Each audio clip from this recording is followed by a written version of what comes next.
I think it's important to work in your community. I think it's important that when I go out in the streets or when I go to Walmart, if people see me, they remember that I'm Dr. Ray from the library, you know. What you put out will always come back to you. So if I have my community's back, my community is going to have my back. And that's important. I live by that. I live by that. My name is Dr. Ramona La Roche, and I serve as the supervisor of adult information services at the African American Research Library and Cultural Center here in Sistrunk. I arrived at Broward County Libraries in August of 2018. I came specifically to work at the African American Research Library and Cultural Center. It's interesting, I had come to a conference the year before, 2017, and one of the tour places that we came to was actually the African American Research Library. So little did I know, as I was going through archives and special collections and the various great things that exist here, that a year later I'd be working as a librarian here. I have a lot of interest in cultural heritage and history, but more specifically, I focus on working with glamours, galleries, libraries, archives, museums, and repositories. My initial interest began probably in my teenage years, my adolescence. I had always been interested in history and culture. I was a photographer way back then, and would always find myself drawn to things related to cultural history. And I am a longtime genealogist. I've been doing genealogy now about 3 decades. And what draws me is I realize that the more that all of us know about our own personal histories and stories, the more empowered we become. It's so important that we get the stories, retain them, and then share them. Because without stories, we really have no history.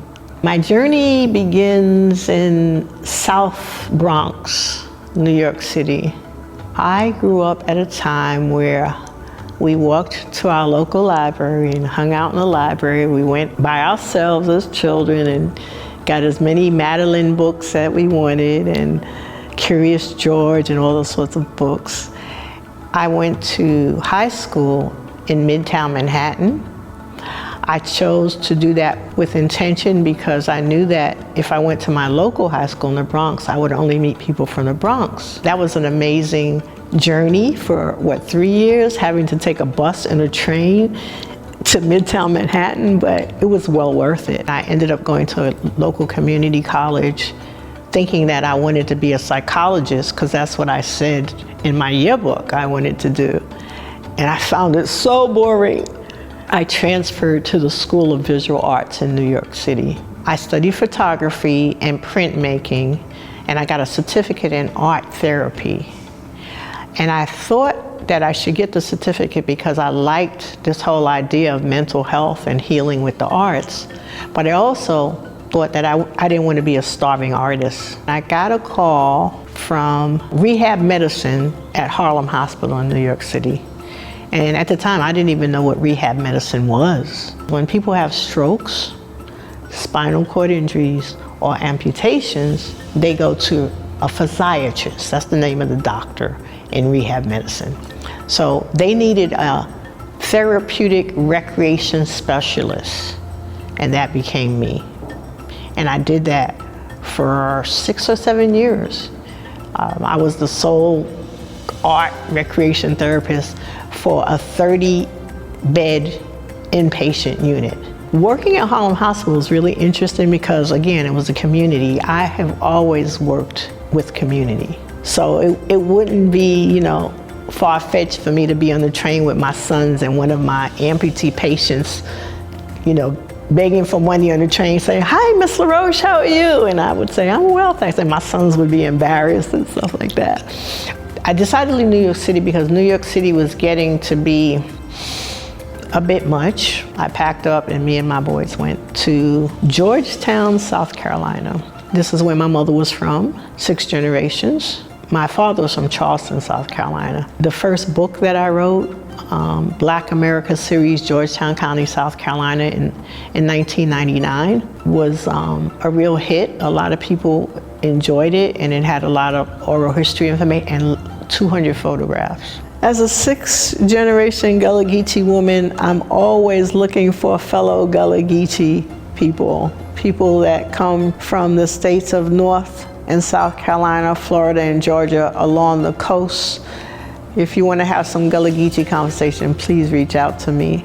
Well, I was looking for a PhD program because now I had, a master's in education.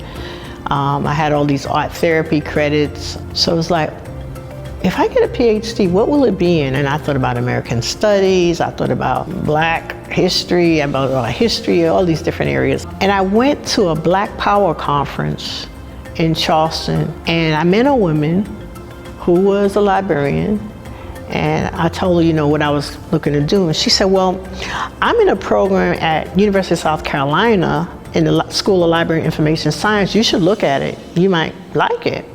So I said, really, why? She said, well, they have this fellowship. It's called Cultural Heritage Informatics Leadership, the CHILL program. And I'm like, really? She said, you should come and see. So I finished my PhD in Library and Information Science with an emphasis on cultural heritage informatics. Archives is a very powerful space. Often archives are not run by us. We don't run our own archives. We don't create our own stories. And this results in a lot of times, not enough people of color in the field, for example. So who's telling our story becomes really important. The way that I tell my story is not going to be the same as someone who doesn't look like me will tell my story. And also in going out to the community, it's important that the people that we want to interview can connect with us, that can identify with us, to be able to share their stories. And they won't want to hold things back because, they're not sure, or how's this going to be taken, or, does this person from another community know really about me? Do I feel safe? Those sorts of things. How would it benefit both the people that are creating as well as future generations? How will it benefit? What is the goal and objective of developing archives? When I think about the impact of technology today, we live in an age now where we are all experiencing information overload. It becomes a real challenge in terms of, okay, so what do we document? What do we collect? What becomes important, and how do we set priorities? I think that's a major task that we're faced with in our fields, because what we feel, or what I feel that may be important, may be very different from, say, what a 20-year-old feels may be important.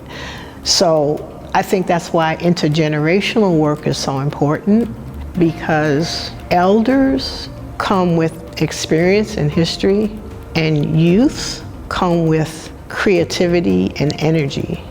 And when there's a marriage between the two, some amazing creative projects can occur. I think that Broward County has a wonderful way of connecting with all sorts of people. We just reach so many pockets of communities, and that I like that. I've gone to some of the other libraries and did some programs. It's kind of nice to feel those cultural nuances as you move to different places. So when we think about community impact, particularly here at AARLCC, we have to go back to the history of AARLCC. I mean, people were talking about creating this library in the late 80s. And with the help of the community, and later on under the leadership of Mr. Sam Morrison, it was the community that raised the money to build this place, the millions of dollars that it took to build AARLCC, this 60,000 square foot gym. And we celebrated 22 years in October. So that's, when we talk about community impact, that's community impact. When people come together and express that there is a need, but also develop a path and a road with which to fill that need, that's community impact. I think also our staff are very supportive of one another. When we're doing special programming here at the regional branch, that we can call upon other librarians and other, staff people to come and assist us and really help us get the program done and out to the community. I mean, people are still talking about Soulful Christmas. We had a major turnout. I know we had well over 1,000 people come through. Everything was activated, every space. We had face painters here, we had canvas painting there, we had stuff going on in the auditorium. It was just a lot of wonderful things going on. And we couldn't do that without the help of, our fellow librarians and other branches. Yeah, it's important that we take care of our own, because if we take care of our own, then they can take care of other people. And, no one operates in a vacuum. I wanted to share also that this coming year, I have a chapter in a book. The name of the chapter is The Gossamer of Black Freedom in 19th Century Charleston, South Carolina. And the name of the book is entitled Revealing Communities, The Archaeology of Free African Americans in the 19th Century. And I'm really excited also because out of all the authors in the book, I'm the only non-archaeologist.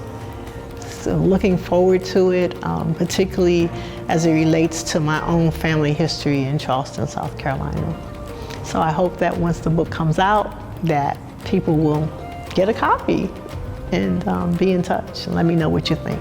Thank you so much.